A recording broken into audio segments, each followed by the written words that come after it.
So this is the 13th episode of Life on Life's Terms. Today we're going to be talking about pot being legalized in Canada. And we're also going to talk about people who've been recently charged with possession of marijuana and going towards the legalization process and the kind of limbo that we have here in Canada. So we have Jay, aka Jay, in the podcast today, who I'm just going to set up the premise real quick for you, Jay, if you don't mind. Basically what happened was Jay was charged with possession of marijuana at a very small amount and is going to be going in front of the court adjudication for his possession for the purpose, possession of marijuana. It's not possession for the purpose, but possession of marijuana. While at this moment here in Canada, marijuana is legal. So how you doing today, Jay? Not too bad. Feeling comfortable over there? Yeah. You got your water? You're doing all right? So how much did you get caught with? I got caught with like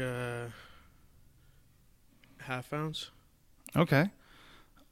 Typically as a recreational user, how long does that last you for?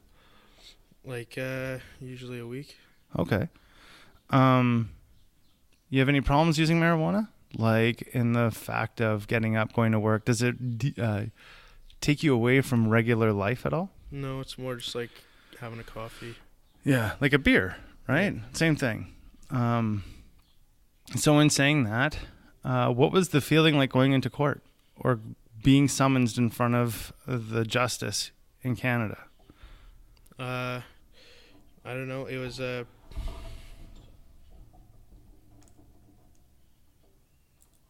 It's okay, you can keep going.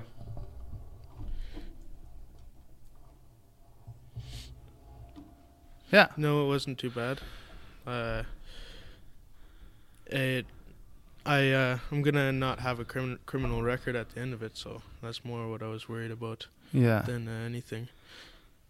How about getting stopped by the police? I don't know. They're kind of assholes. Yeah. Was it it's not like I know any cops around here, so I wouldn't have expected anything different. Yeah.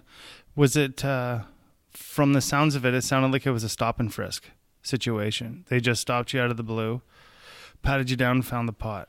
Well, I said that I didn't have pot on me, and he seemed to really get pissed off about that. So then he grabbed my arm, and when I was like, what the heck? Why the fuck are you grabbing my arm? Mm-hmm. Then he's wanting to arrest, or he like put me in handcuffs and everything. I was like, fuck. Mm-hmm. So. And yeah, no. And so if we look at the Prime Minister of Canada, he kind of told all the police just a little while ago that that pot isn't legal and that the police should be doing their job and charging people with possession. Did you know that possession of marijuana is a federal charge? Like it's not. Most people are under the assumption in Canada that it's like a fine or it's like a summary conviction. So for those Americans who are listening, a summary conviction in Canada is like the equivalent of your misdemeanor in America, which means it could be dealt with a fine, community service, or something along those lines. Here in Canada, when it's an indictable offense, that's like your felonies down in America. And with marijuana, it wouldn't be like a class 1 felony. It would be like in Canada, we don't have a different classification between felonies. It's just indictable or summary. So did you know that your possession for marijuana is an indictable offense in Canada? Like, did you expect that when they charged you? Yeah, I wasn't sure. I didn't really have any clue going into it what was going to happen. Okay, because as from what I know, a couple of years ago, if you got caught with that much, you'd get arrested for intent to distribute it. But they've changed it a lot since then, I guess. So sure, it's not as serious as it used to be. I was thinking it was going to be quite serious when I first got arrested. When they found it on you, was it all dimed up though in different bags, or was it just in one great big bag? No, I just had it all in one bag. Yeah, so right then and there in Canada, that means that it's not a possession for the purpose. You're not intending to distribute it. That's full possession because you didn't have it in different amounts or different quantities. That's basically the judgment call of the police or the police officer at that moment, right? Can you imagine though, before, so if we were to go to the letter of the law, okay? And let's just play the tape to the end here in Canada that this is your second possession of marijuana charge for the same amount. Okay, not your first time, but your second. They can give you 2+ years, which means you'd be in federal penitentiary for a half ounce. Going into the legal process of legalization of marijuana, do you feel that would be just? Like, you're talking... No, I probably wouldn't be too happy about that. It's like days and weeks away from legalization. Like, when were you charged? About what week? I was charged... right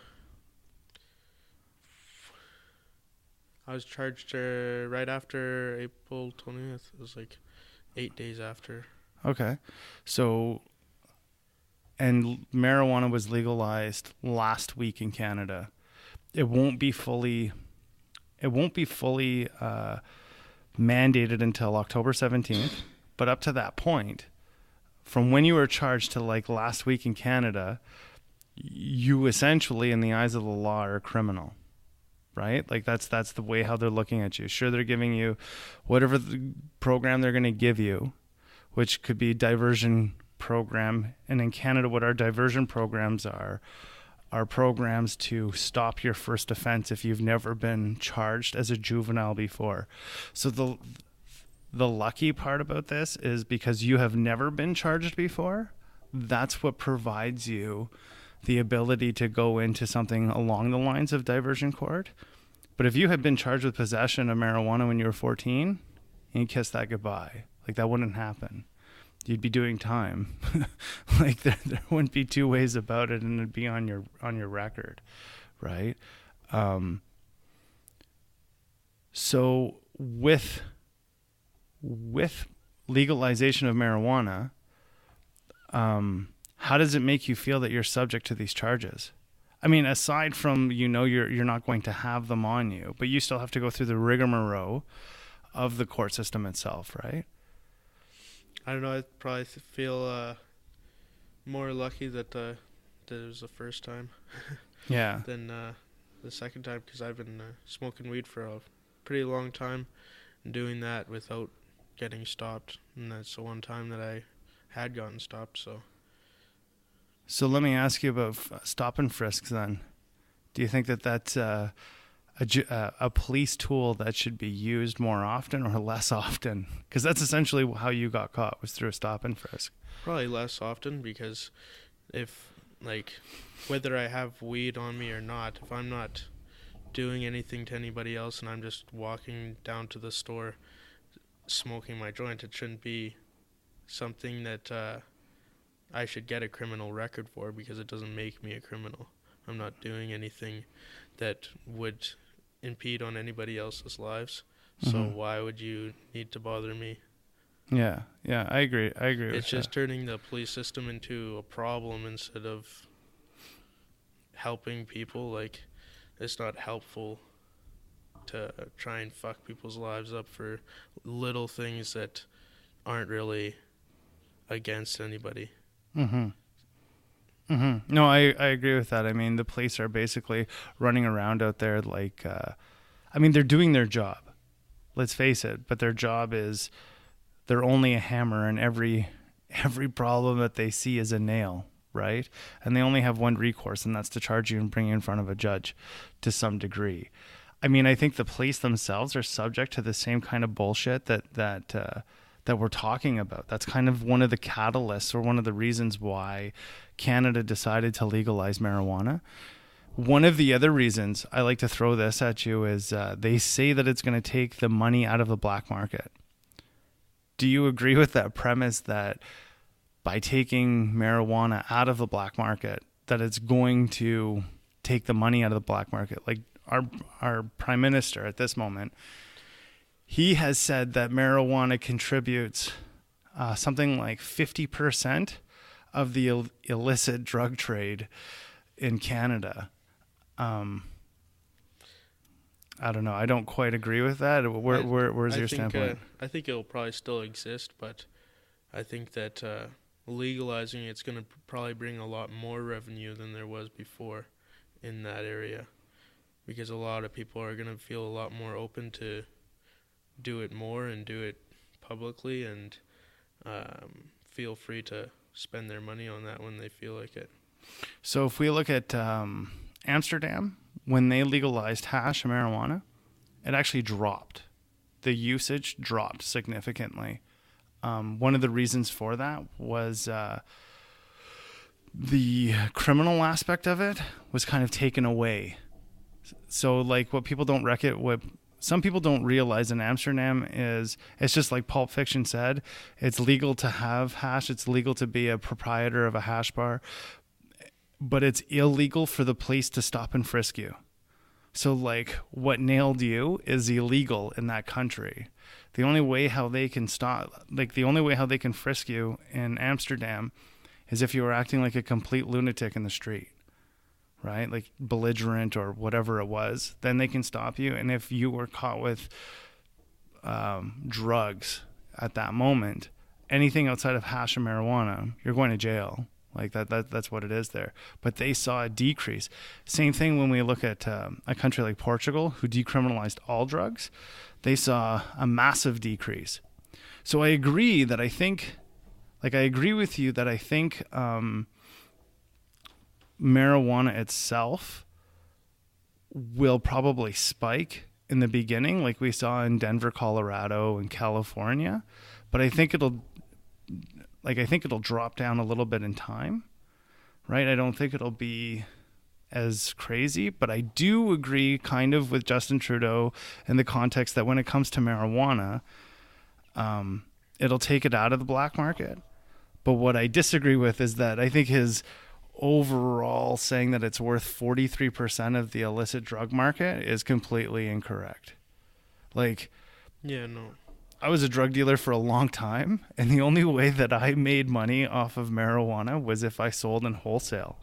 You don't make money selling a gram or a dime or whatever, half ounces or ounces. Like that's not something that you can just quit your day job and go be a pot dealer and live like that chick in weeds. Like that's such a fantasy. People who are drug dealers sell a plethora of drugs. Yeah, selling weed's more to make money in your free time than really a career choice. And I think it supports your habit. Yeah. You know what I mean? How do you feel about the weed shops or the marijuana shops that they're opening where they are discriminating against people with possession charges? So like if you have a possession charge of marijuana, you're not allowed to work in a cultivation setting. You're not allowed to work even as a distributor for one of the cafes. How do you feel about that?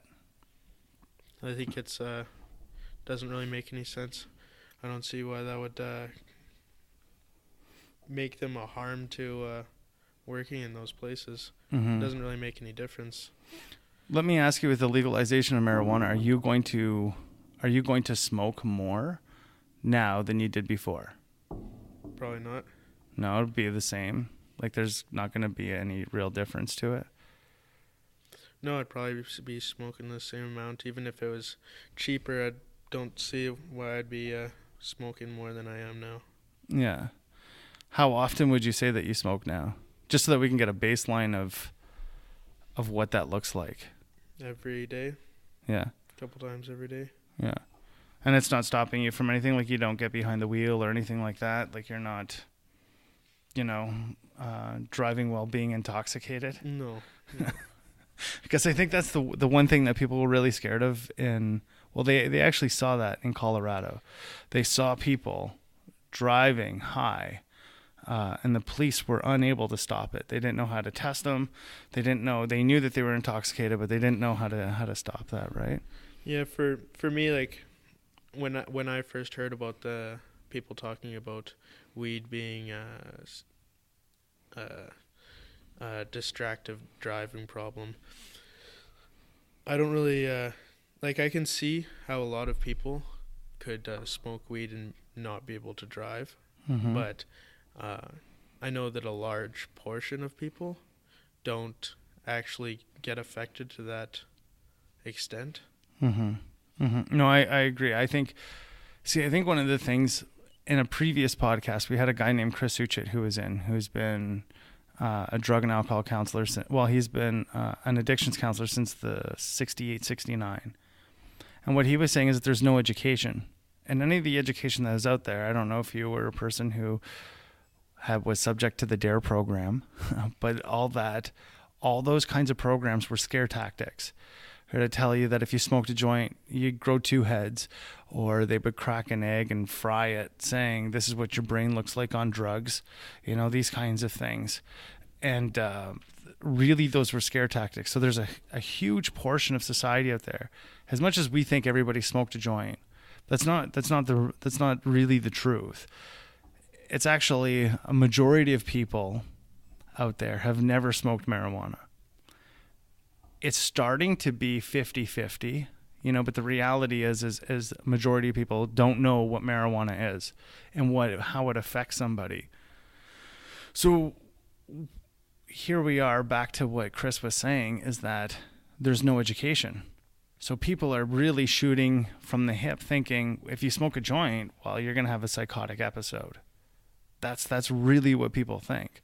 Or the whole propaganda of it's the devil's weed, and if you're smoking marijuana, the devil's going to come out of you, and all of this stuff, right? I mean, that's what's still perpetuating a lot of these laws, a lot of the view from society. Yeah, and I think that a big push for this idea that weed's gonna impair people when driving is there's a lot of problems around that with alcohol, which is a much more serious of a drug than weed is. And with this coming in and this being a new thing that a lot of people are going to be partaking in, they're going to be quite worried. A lot of these people that are worried about that are worried that this is going to be a huge issue as well. I mean, I think it's one of these things where if you smoke a joint, you're definitely impaired to drive. I don't think that you should be smoking a joint, jumping in a vehicle, and driving.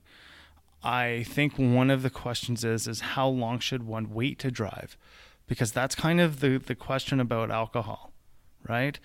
Really what they're talking about in an impaired situation with driving when you're intoxicated is how long does it take in order for you to be able to drive? So one of those things that we have to recognize is when somebody's given a sobriety test, if you want to hear about like the defense behind that, the defense is this: everybody metabolizes alcohol differently, and your test, your sobriety test that you gave my guy, cannot test how quickly he can metabolize the alcohol, and he metabolizes it differently than subject B, C, D, E, or F.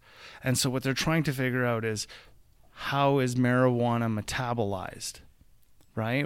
How long should one be waiting after they engage in smoking pot to drive a vehicle afterwards? Because if you look at labor standards, they say you're not allowed to operate any equipment if you ever smoke marijuana. That's their standpoint. That's why they drug test everybody in the unions in Alberta or anywhere in North America, right? So they say, they as in unions and companies, that if you smoke marijuana, you're always too intoxicated to be an operator of any equipment. And I don't agree with that standpoint. I don't think that that's correct. But I think we do have to come up with some sort of engagement. I mean, because this is the thing. Go ahead.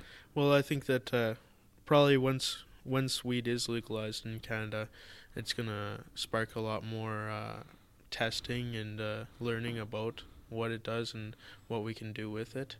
And I think that's going to develop more and better ways to see how affected somebody is by the drug. Mm-hmm. And just like before, you'd breathe in breathalyzer, and if you're over a certain point, you wouldn't be able to drive. It'd be the same thing for weed. Well, and I think that's the concern of the public, is that they don't want to legalize something, and the next thing you know, there's no consequence for those who've done that because they haven't done sufficient enough research, right?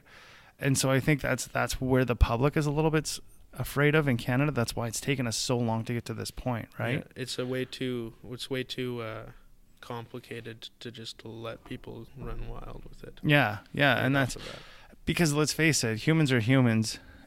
They're not gonna be like, oh shit, I can smoke weed now. There's no laws about driving. I'm gonna get high and drive, right? Like, that's, if there's nothing to stop humans from doing that, they're gonna do it, right? I mean, that's just what it is. How long was drinking and driving okay until finally it wasn't okay?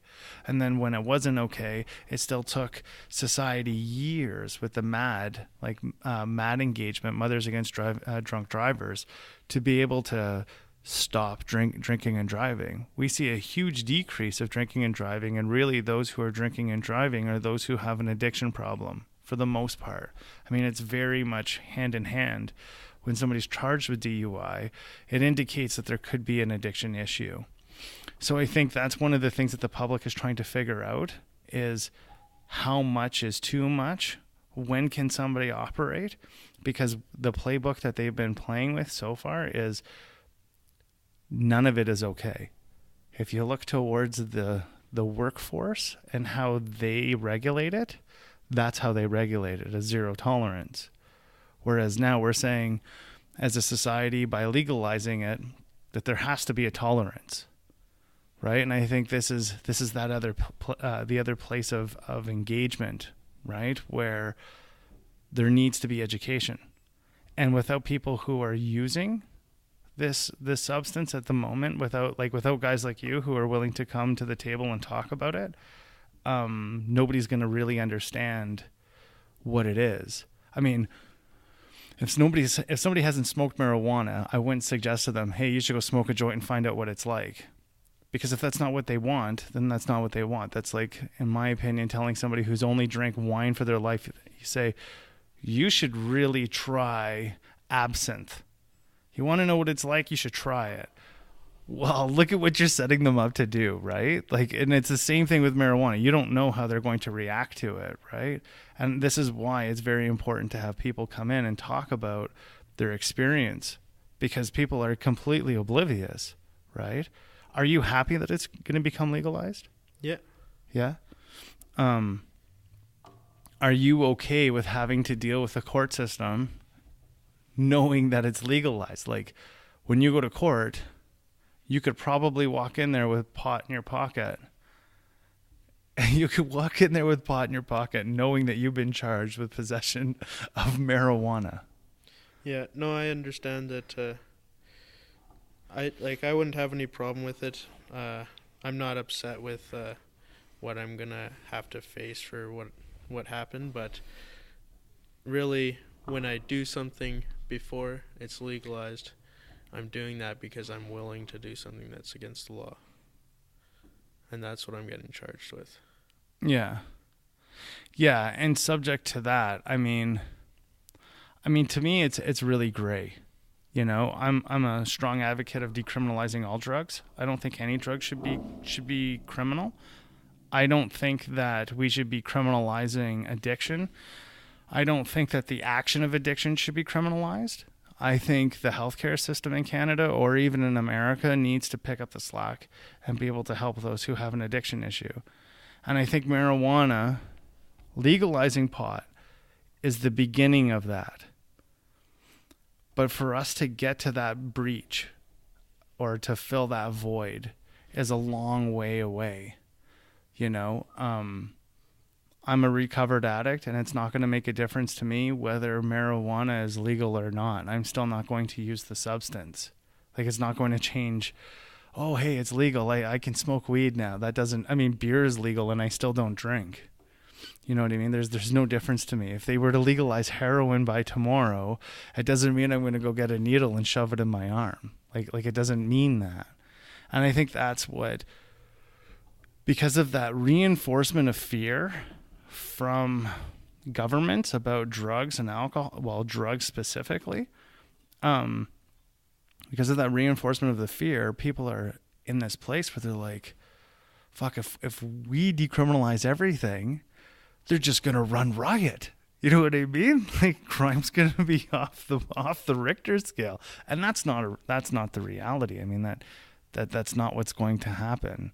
You know, I think one of the issues is why we won't decriminalize all drugs across the board is because it would empty our jails.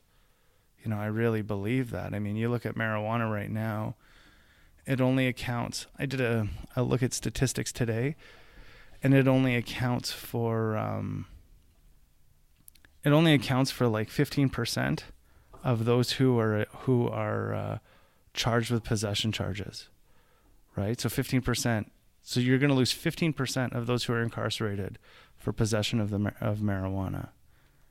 Yet, on the other spectrum, it's Oxycontin, cocaine, crack cocaine, mushrooms, and even mushrooms is like very, very low.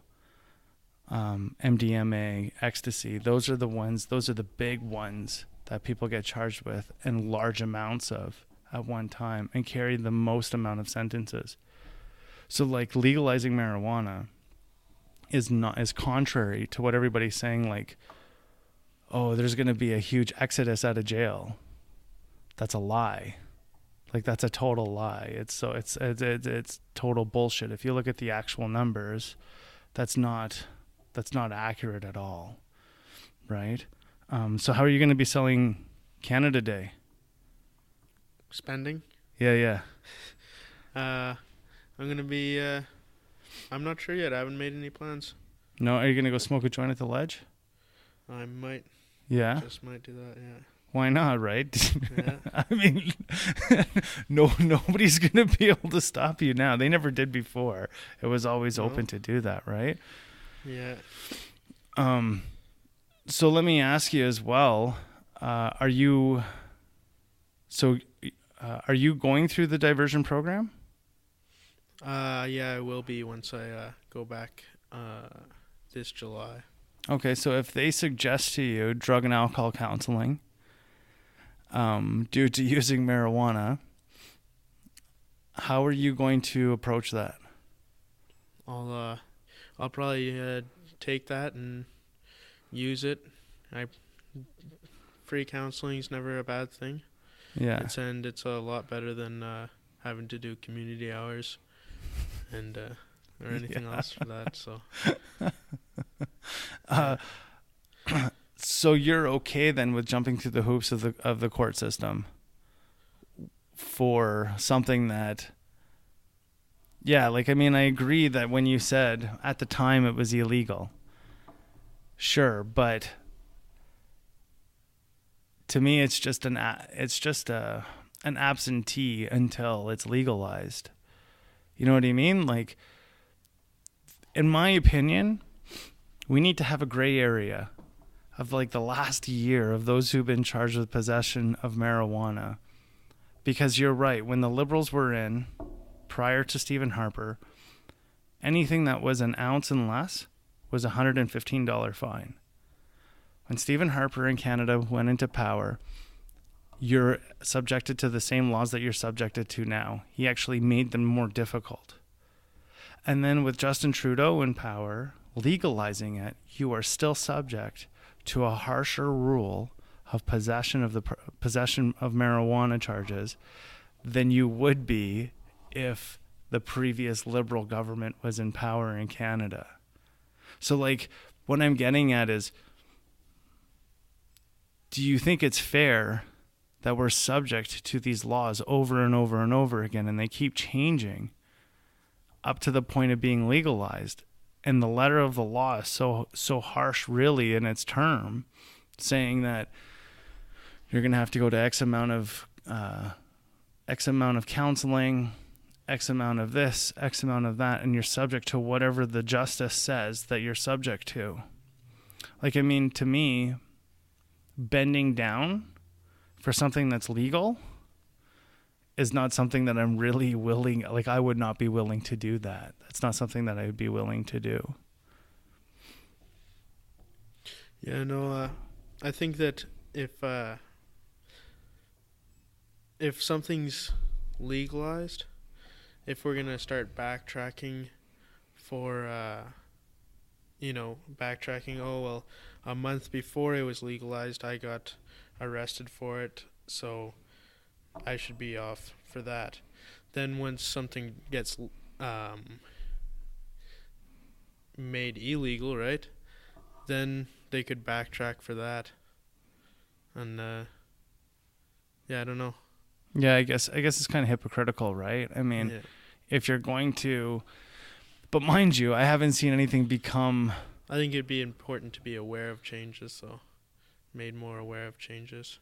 Yeah, because I think, like I said, I just don't see possession of marijuana but my philosophical idea is that possession of any drug shouldn't be illegal. I think it should all be whatever, man. Like, if you get caught with cocaine, you get caught with cocaine.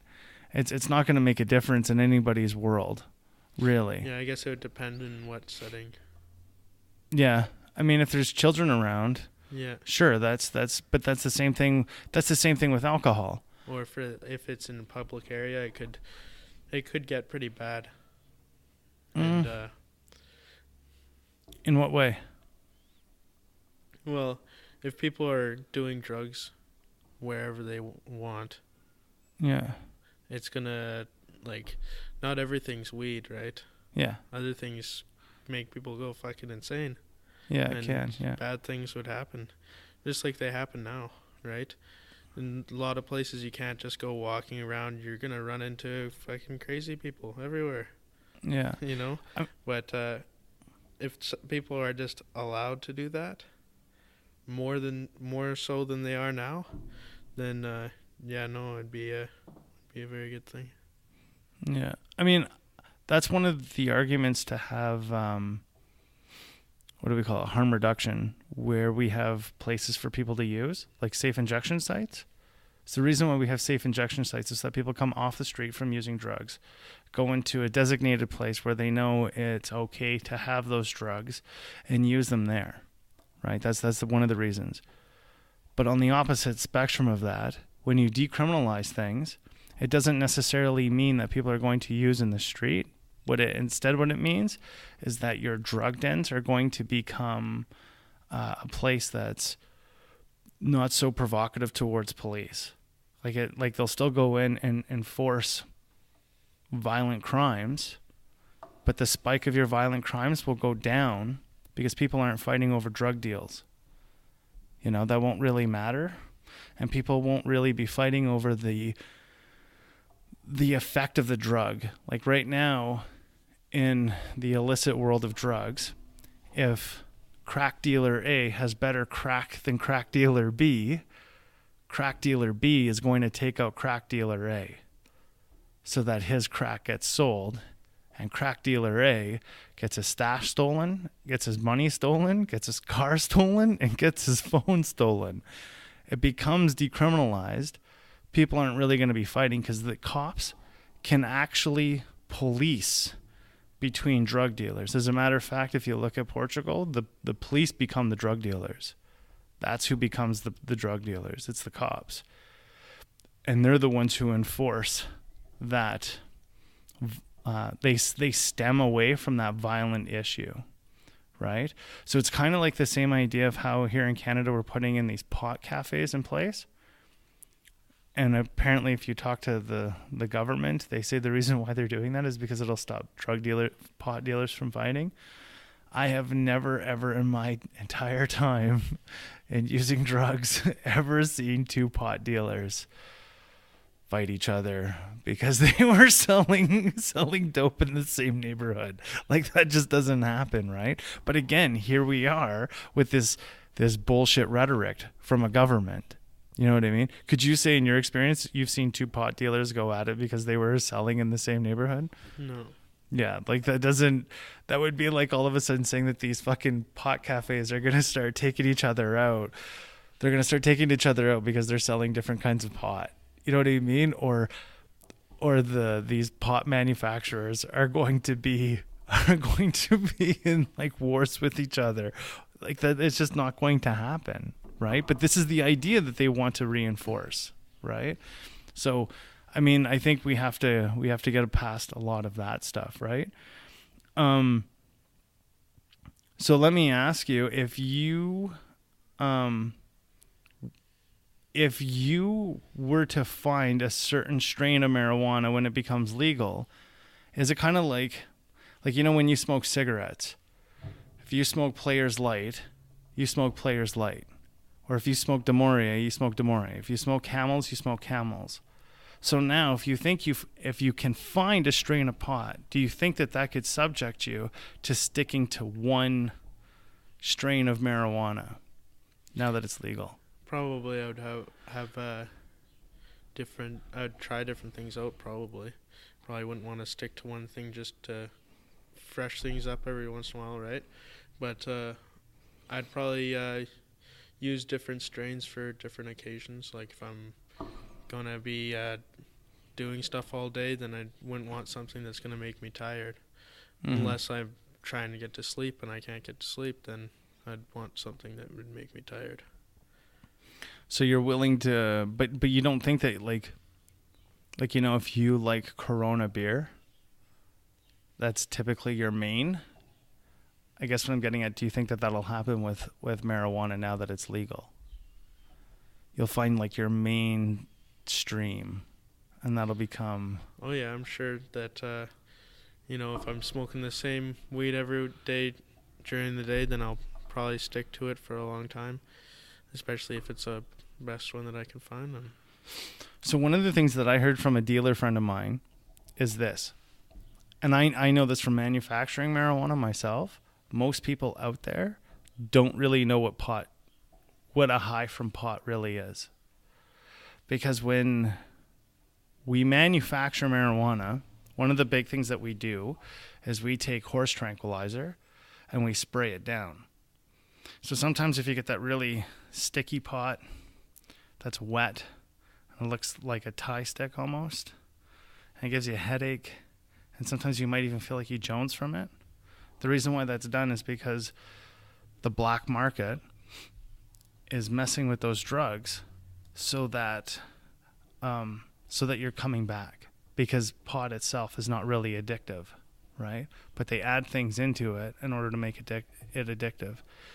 Yeah, no, I haven't really noticed any difference, because I smoke both weed from my friends and stuff, but also weed from like Greenhouse and other companies like that mm-hmm. produce it. And I've never noticed a difference in my highs, but I guess I would depend on who I was mm-hmm. buying from. I have smoked weed and got sick before. Yeah. And gotten like really fucking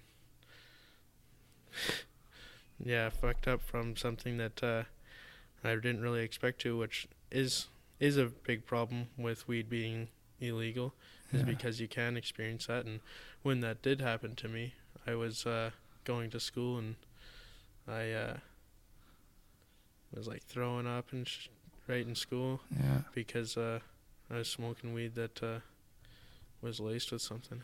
So are you happy then that there's going to be regulatory laws in place that the government is placing upon the manufacturing of marijuana? What, sorry? So are you glad that they're putting regulatory measures in place for those who are manufacturing or the growers of marijuana?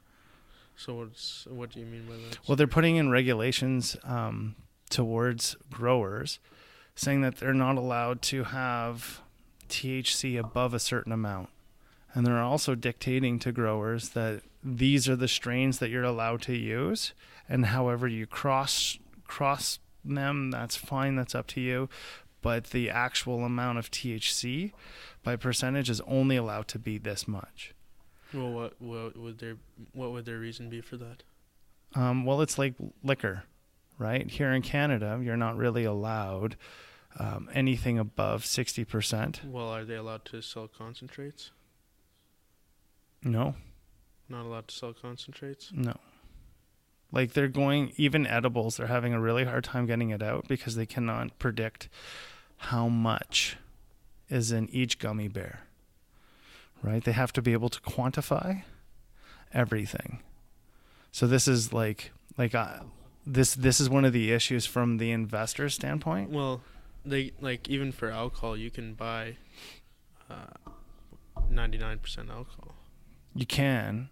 It's like absinthe. If you're talking about absinthe, yeah, you definitely can buy that, but you have to sign a waiver. Mm-hmm. Right. Yeah, because it becomes a hallucinogen, right? But you're supposed to sign a waiver when it's sold to you. But that's out of that's one. Whereas if you go to other places in the world, they sell 100% of moonshine isn't even illegal in Russia, right? And I think for weed, I think it's kind of silly to try and regulate how much THC is in the weed, because it's not necessarily something like alcohol, where alcohol is a much more serious drug than weed is. Weed, a lot of the times, doesn't affect you more than your first cigarette would, where you get a bit dizzy and lightheaded and you have to sit down, but you're not going to overdose from weed. Yeah, the likelihood of an overdose is not likely. You would have to smoke a lot of weed in a very short period of time, and you're going to get sick just from smoking so much before you get sick from being too high. One of the reasons why they're making manufacturers quantify the amount of THC is that they can also do sobriety tests. That's one of the issues. So they can say there's no marijuana in Canada that's past 25% THC. And because there's no marijuana past 25% THC, therefore they can say how much somebody has medicated themselves. But I guess what my original question was with those regulations, that's in my opinion, the con side. But the pro side is you're not going to have things like horse tranquilizer sprayed upon it or anything of that nature. You know what I mean? So I guess, would you agree that would be a pro to having the regulatory factors in place? Yeah, in some ways, yeah. In some ways, not as much. But I'm sure we'll work it out over time. Yeah, I mean, and it's gonna be a pretty demanding market. So I'm sure if people are upset with how things are going, it's gonna be made known pretty quick. I agree. Let me ask you then, do you think that the catalyst for legalization of marijuana is because the Canadian society said that it should be? Yeah, I think that a lot of it came from people wanting that specific thing, and that being something that I guess Trudeau could have promised to get himself in power. Yeah, because many people have in Canada. There's been many political leaders that have said that they would legalize marijuana, and they never have. They put it on the back burner of their platform. Trudeau did put it on the front side. But let me engage you in this way. Do you think that maybe it was the judicial system that said it's okay for marijuana to be illegal, it's just killing our system?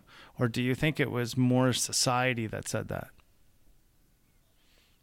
I think that society had a big role in that, but I also think that there's a lot of economical benefits to that as well, and being able to have that in our market and have that be a way for people to make money. Yeah. I know on the law side of things, that was one of their big mandates, is they wanted legalization of marijuana because that was really gunking up their system, right? And so I've always kind of thought in the back of my mind, Was it really society as the catalyst, or was it the crowns? Because here in Canada, we don't have district attorneys, we have crown attorneys. And I kind of think in my own mind that it was really the crown attorneys who had said to the government, look, it's fine that you guys legalize it. It's not doing anything for us but slowing us down. I think that if that was the reason for them legalizing it, they may have legalized it a lot longer time ago. But I think that the liberal stance that a lot of people are trying to push towards in the last 4 or 5 years with all the different stuff, right? Mm-hmm. And changes and people wanting to be more accepted and not be discriminated against.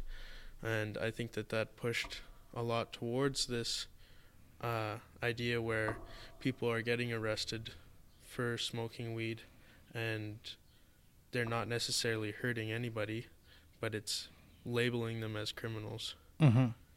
Yeah, I mean, there's in America, they have this idea that the more laws that you have, the more likely somebody's bound to be charged, and by somebody being bound to charged, they're subject to the rule of the authority. So in America, on average, they say that an American commits a felony 7 times a day without even knowing it. When we look at Canadian law, we're on average, every Canadian in Canada is committing 3 indictable offenses without even knowing it every day. Okay? If I were to say the wrong thing on this podcast here in Canada, I can be charged with a thing called hate speech. One thing that Americans don't recognize that we as Canadians do not have is we do not have free speech. What we have in Canada instead of free speech is we have something that's called freedom to express. And by freedom of expression, this allows you to say, I think you're an asshole, but I'm not allowed to say you are an asshole. Okay? You just call me an asshole. I guess so, yeah. but see, that's the fine line and difference. So here in Canada, what I'm getting at with this, with everybody getting charged with pot, if you could take the standpoint that it was if you wanted to go conspiratorial, that the system was trying to get everybody underneath its heel. Because now everybody has a criminal offense. And because everybody has a criminal offense, it basically bottlenecks those in society who get better jobs. They don't have anything to hide, so on and so forth. One of the things, though, here in Canada where that argument doesn't, if I were to play devil's advocate on myself, where that doesn't work, is here in Canada we have a thing called FOIP. And FOIP is freedom of information, right? So freedom of information and privacy. So if you had a criminal record and you go in front of an employer and they say, do you have a criminal record? You can literally say, I choose not to disclose at this time. If they ask you for a criminal record check, you have to give that to them if that's part of getting hired. But you do not have to tell them anything about your criminal charges or anything. You do not, if it doesn't say on the hiring form that you have to produce that, you don't have to produce that in Canada. And they cannot just all of a sudden back channel you and look for a criminal record without telling you. They have to tell you. That's what FOIP does, but from freedom of information and privacy. That's how that works in Canada. So I mean, the mass amount of people, if you look at, do you know who Mark Emery is? No. Prince of Pot in Vancouver. So Prince of Pot was charged with cultivating marijuana in America. He's never been in America, but he owns a thing called High Times Magazine.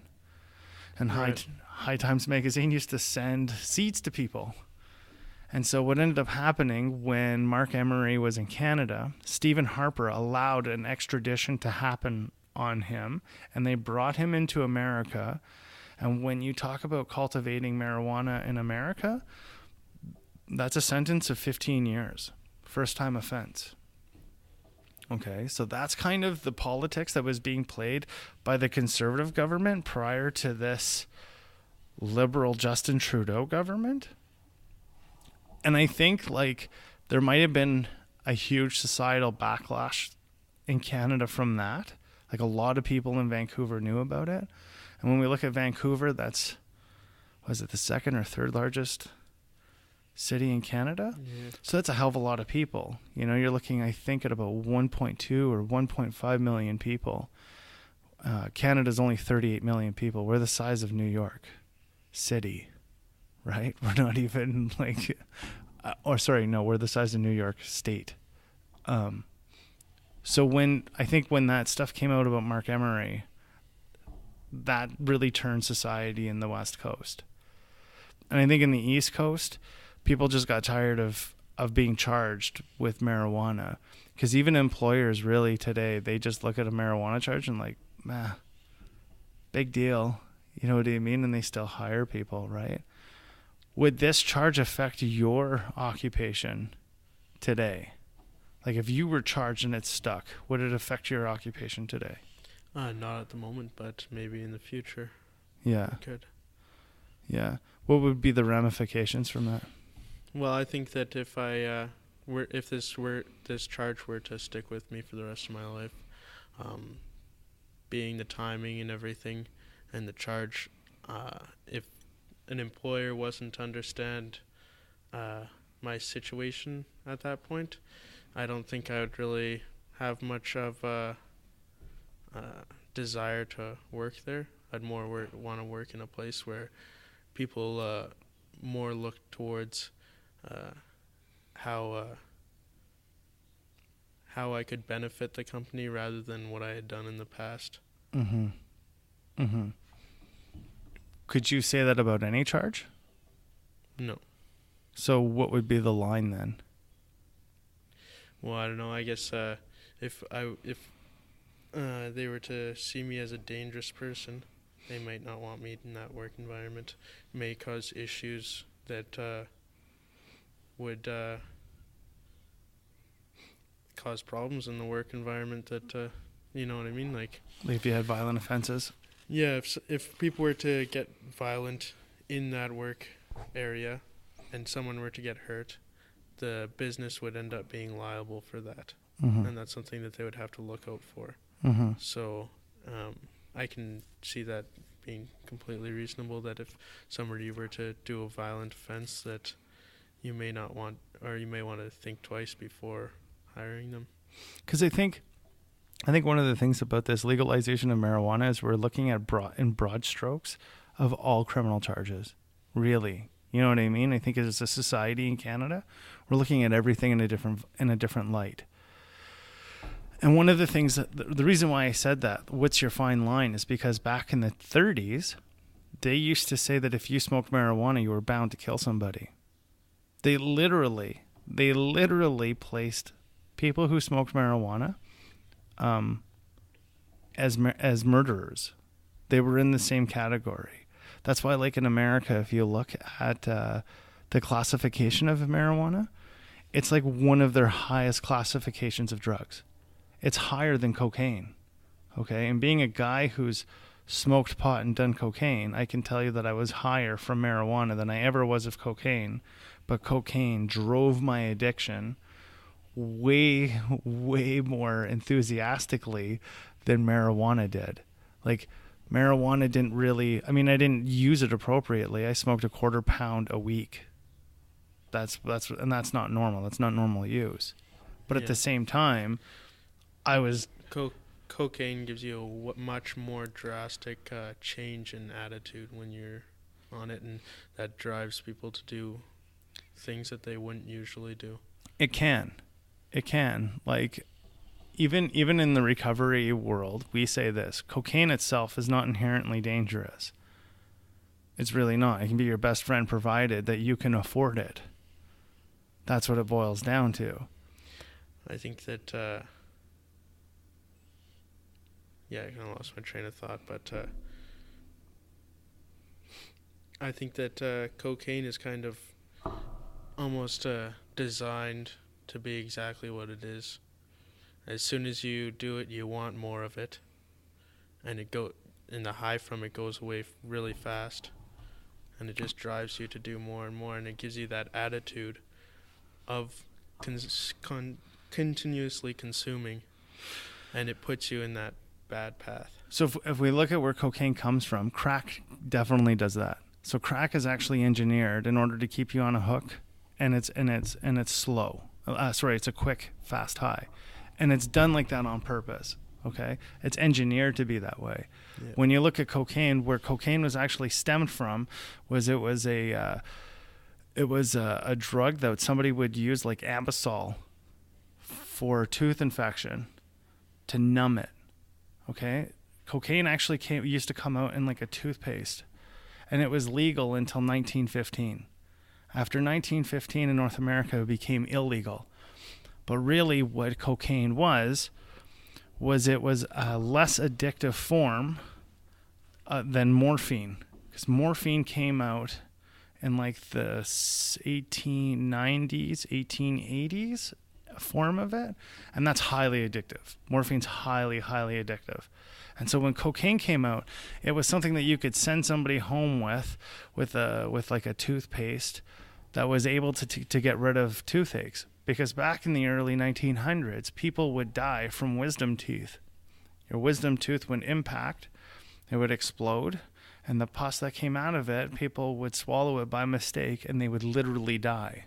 So we would see people die from impact wisdom teeth issues. Because of that medicine? Or no, because they weren't taking the medicine. Because what the medicine actually does, what cocaine actually does, is it stops inflammation dead in its tracks. And so what's happening to an impacted tooth is it explodes because of the inflammation. Okay? So what cocaine would do is it would dissipate the pain, and it would take away the inflammation instantly. Okay? The reason why they took it off the market was because it was very, very effective, and people were using it in a way for everything. It became an everything solution for your teeth. So like your children would be teething, and people would take that tube, just a little bit of it, and put it on the gums because they didn't understand what they were using, right? It's kind of like when doctors came out with Oxycontin, we had no idea. Doctors were even told that it wasn't addictive. Well, lo and behold, look at the opioid crisis that we have today. You know, inherently the drug itself isn't the issue. It's the people who are using it that have the issue, in my opinion, right? And because they're the ones who have the issue, they're bound. I mean, shit, they could. We've seen it. We've seen addicts abuse gasoline in places where you can't get cocaine, right? We've seen addicts abuse propane or hairspray or Lysol or Listerine. The substance itself doesn't matter. It's the person who's using it, right? I agree with you that there is a definite attitude change in somebody who uses cocaine. If we're going to dare to compare cocaine to marijuana, there is definitely an attitude change, and there can be. But there are people out there today who have been using cocaine in Wall Street for years and years and years in order to do their job, or even in the financial sector of Toronto. One, they're never going to get caught because they're white. And as racially sounding as that is, that's a reality. Secondly, they're in a tax bracket that's higher than anybody else. So the likelihood of their literal Bentley getting pulled over is not going to happen. And third, they are totally dependent upon it in order to engage the work or the amount of performance that they do, right? And because of that, they're not going to stop at any time. It's like I said, cocaine can be your best friend. It's just, can you afford it? You know, it's not in itself dangerous. Same thing with like opium. They've been smoking opium in China since I think like the 1600s, right? I think it comes down to the person who's using it as opposed to whether it's legal or not. And this is why I say the healthcare system needs to be able to stem that issue from addicts, as opposed to saying that the judicial system says prohibit these drugs. Right, prohibiting drugs. We tried prohibition. What ended up happening was everybody became an alcoholic. And you know, the second that we took prohibition away, alcoholism took a cliff dive. and people stopped being alcoholics. The second we prohibit something, time and time again, what it shows us is that more people use it, and they go to greater extremes in order to use it.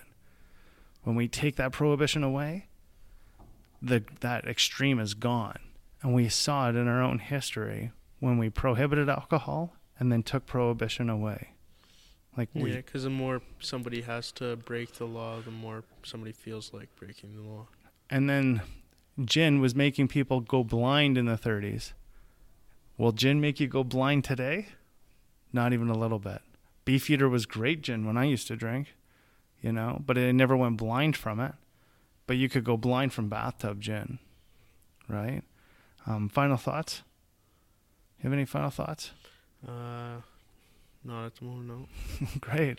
So that's about an hour. We're going to wrap it up here. I got to plug our Patreon page. You can check us out on Life on Life's Terms Patreon for a one-time commitment of $30. We'll send you a t-shirt. $5 commitment weekly. We will send you advanced copies of the episode, so you don't have to wait Thursday and Friday for our episodes. You can also check us out at iTunes, Spotify, Stitches, and Google Play. Life on Life's Terms, and you can also find us at YouTube, Justin Roberts Life on Life's Terms. And I thank you for listening, and look forward to giving you guys another show for Friday. Thanks a lot, and bye for now.